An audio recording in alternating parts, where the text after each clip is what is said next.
Setiap pertemuan pasti ada perpisahan. Setiap awal pasti ada akhirnya. Dan setiap permulaan kisah pasti ada penutupnya. Rasulullah SAW diberikan tugas oleh Allah Subhanahu wa Ta'ala sebagai perantara hidayah untuk umat-umatnya agar mereka menyembah Allah Subhanahu wa Ta'ala. Dan begitu selesai tugas itu, tentu Rasul akan kembali lagi kepada Allah Subhanahu wa Ta'ala.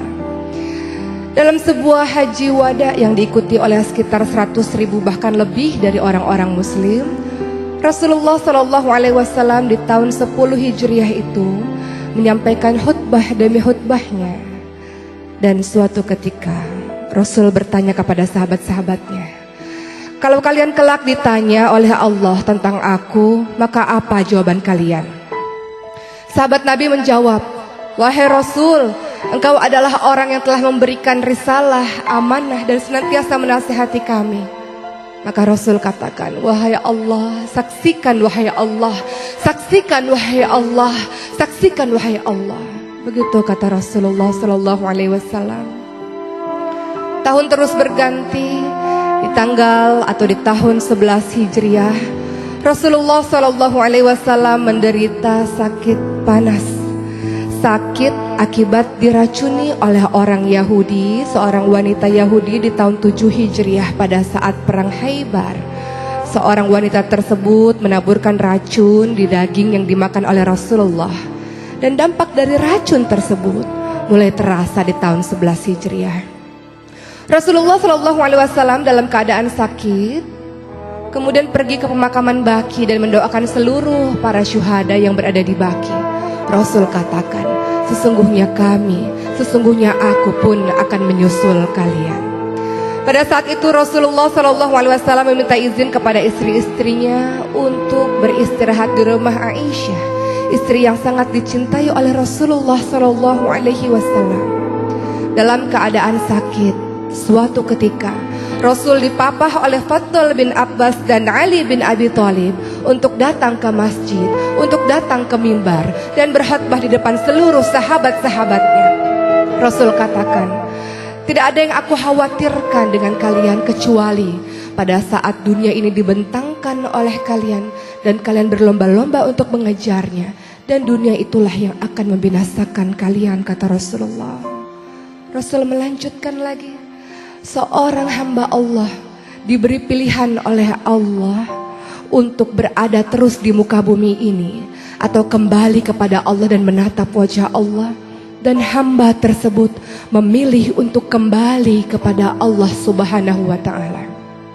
Abu Bakar yang mendengar hal tersebut kemudian terseduh-seduh dan menangis, bersimbah air mata, dan ia mengatakan, "Wahai Rasulullah, aku, orang tuaku, ayahku, ibuku, jiwaku, hartaku menjadi tebusan untukmu, wahai Rasulullah." Rasul berusaha menenangkan Abu Bakar dan Rasul katakan, "Tenang Abu Bakar, dan tetaplah berada di tempatmu, wahai Abu Bakar." Seluruh sahabat merasa heran dengan kata-kata dari Abu Bakar dan air mata yang turun dari mata Abu Bakar. Mereka kemudian paham bahwa ternyata itulah isyarat bahwa hari terakhir dari Rasulullah SAW. Rasul lebih memilih Allah, Rasul lebih memilih memandang wajah Allah dibanding dengan terus berada di muka bumi ini. Maka seluruh sahabat pun menangis di masjid tersebut. Rasulullah dalam keadaan semakin lemah kemudian dipapah kembali oleh Ali bin Abi Thalib dan Fadl bin Abbas kembali ke rumahnya. Pada saat itu Rasulullah berada di pangkuan di dadanya Aisyah, dan di subuh hari Rasulullah SAW berjalan tak seperti biasanya karena sebenarnya Rasul sudah semakin melemah. Namun pada hari itu Rasul membuka tirai di depan pintu rumah Aisyah yang langsung berhadapan dengan para sahabat yang sedang melaksanakan sholat subuh dipimpin oleh Abu Bakar. Hampir dan nyaris saja seluruh sahabat membatalkan salat tersebut karena menurut mereka, lihat Rasul sudah sembuh, Rasul sudah segar, Rasul bisa kembali menjadi imam salat kita, menjadi pemimpin kita. Hampir saja mereka membatalkan salat tersebut, namun Rasul kembali memberi isyarat untuk tetap melanjutkan salat itu. Dan mereka mengira senyuman yang dilakukan oleh Rasulullah adalah tanda bahwa Rasul akan kembali kepada mereka. Namun tidak, kenyataannya Rasul kembali ke dada, ke pelukan dari Aisyah, istri yang dicintainya. Dan pada saat itu Fatimah datang ke rumah Aisyah, dan Fatimah biasanya disambut oleh Rasul. Rasul berdiri biasanya, Rasul mencium Aisyah, Fatimah biasanya. Namun apa yang terjadi pada saat itu? Rasulullah SAW dalam keadaan lemah dan tak sanggup untuk menyambut kedatangan Fatimah. Maka Fatimah pun memandang ayahnya. Wahai ayah, betapa berat penderitaanmu wahai ayah. Betapa luar biasanya kesakitanmu wahai ayah. Apa kata Rasulullah? Inilah hari terakhir di mana aku merasakan penderitaan wahai Fatimah. Setelah hari ini aku tidak akan pernah merasakan penderitaan lagi. Rasulullah SAW membisikkan sesuatu di telinganya Fatimah, dan Fatimah kemudian berlari dan menangis sejadi-jadinya. Dan kemudian Rasul mengatakan, kembali Fatimah. Rasul kembali membisikkan kalimat-kalimat kepada Fatimah, dan Fatimah pun kembali tertawa. Dan ternyata di kemudian hari orang-orang dan Aisyah bertanya pada Fatimah tentang bisikan Rasul. Fatimah menjawab, di bisikan pertama Rasul katakan bahwa Rasul akan pergi meninggalkan kita semua. Itu yang membuat aku menangis. Dan di bisikan kedua Rasul mengatakan bahwa aku adalah orang yang paling pertama untuk menyusul ayahku Rasulullah. Dan itulah yang membuatku tertawa. Matahari semakin meninggi dan Rasulullah SAW semakin melemah. Pada suatu ketika ada seseorang mengetuk pintu rumah Rasulullah SAW, dan Fatimah membuka pintu rumah tersebut dan mengatakan, untuk apa engkau datang kemari? Ayahku sedang sakit. Orang tersebut mengatakan, tidak, aku harus bertemu dengan ayahmu. Untuk apa? Ayahku sedang sakit. Fatimah menutup pintu rumah itu dan Rasulullah memanggil Fatimah dengan mengatakan, Fatimah, dialah malaikat maut Fatimah. Dialah yang memutuskan kebahagiaan sementara wahai Fatimah. Dia yang akan bertemu denganku wahai Fatimah. Inilah hari terakhirku wahai Fatimah. Dan Fatimah tidak lagi mampu membendung air matanya. Ia paham bahwa ini adalah detik-detik wafatnya Rasulullah SAW. Dalam keadaan lemah, malaikat maut menjumpai Rasulullah SAW. Rasul bertanya, di mana malaikat Jibril?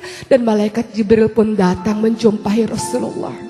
Rasul bertanya, apa hakku di hadapan Allah Subhanahu wa Ta'ala, wahai malaikat Jibril? Malaikat Jibril menjawab bahwa Allah Subhanahu wa Ta'ala telah menantimu di surga, bahwa seluruh malaikat-malaikat telah menantimu di pintu-pintu langit untuk menyambut kedatangan ruhmu wahai kekasih Allah. Dan apa yang dilakukan Rasulullah? Rasul tidak tersenyum. Malaikat Jibril berkata, kenapa kau tidak tersenyum? Aku memikirkan umatku wahai malaikat Jibril. Bagaimana dengan umatku sepeninggalanku? Malaikat Jibril mengatakan, aku pernah mendengarkan Allah berfirman, tidak akan masuk surga kecuali orang-orangmu, umat-umatmu yang masuk surga terlebih dahulu.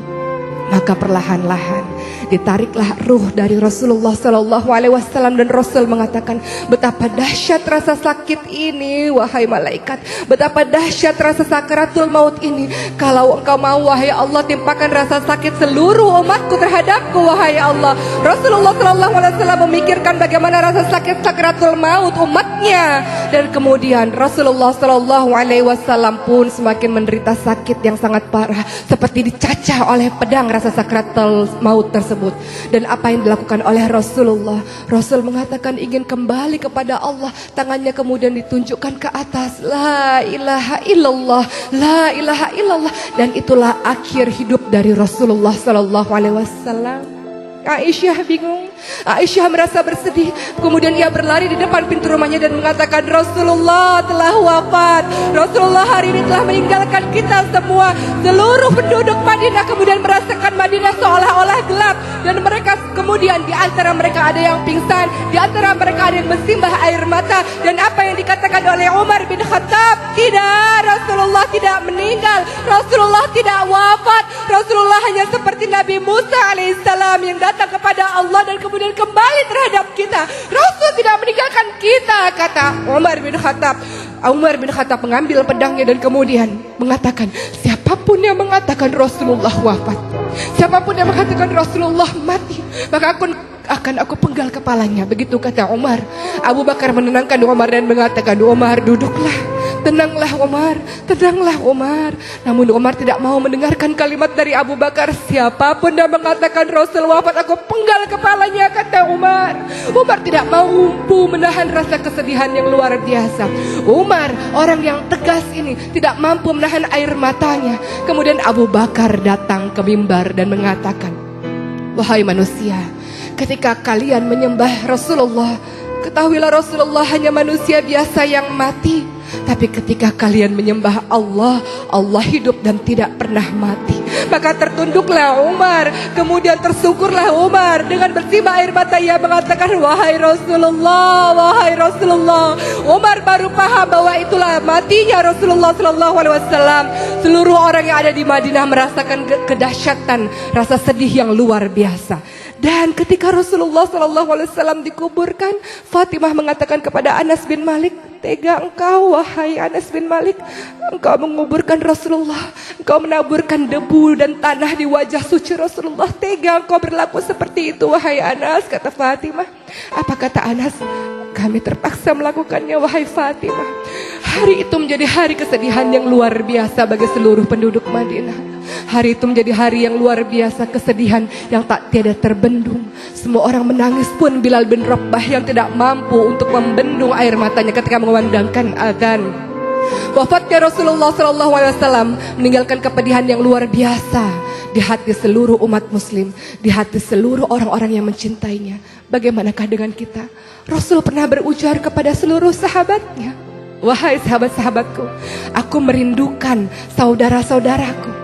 Siapa saudaramu Rasul? Kami ini saudaramu Rasul. Tidak, saudara-saudaraku bukan kalian-kalian sahabatku. Saudaraku adalah yang tetap beriman kepadaku padahal mereka tidak pernah melihatku. Aku merindukan perjumpaan dengan mereka. Bagaimana dengan kita? Ketika Rasulullah SAW sangat mencintai dan merindukanmu, bagaimana dengan lisanmu? Apakah senantiasa bersalawat kepada Rasul? Bagaimana dengan perbuatanmu? Apakah senantiasa menjalankan sunnah-sunnah Rasulullah? Bagi kita yang mengaku cinta terhadap Rasulullah, tenang, kita akan kembali bertemu dengan Rasulullah, karena Rasul senantiasa menunggu kita di telaganya Allah, di syurganya Allah. Rasul merindukan kita, mencintai kita, dan Rasul berharap kita mengikuti semua sunnah-sunnahnya agar kita bisa kembali kepada orang yang paling kita cintai. Siapa? Rasulullah Sallallahu Alaihi Wasallam. Mudah-mudahan kisah ini membuat kita mencintai dan lebih merindui Rasulullah. Dan ingat, setiap perpisahan di muka bumi ini akan ada pertemuan yang abadi kelak, di mana? Di syurganya Allah. Jangan ada air mata. Kita kembali bersama Rasulullah, bertemu dengannya di syurganya, insya Allah. Wahai pecinta Rasulullah, mudah-mudahan menjadikan hikmah, insya Allah.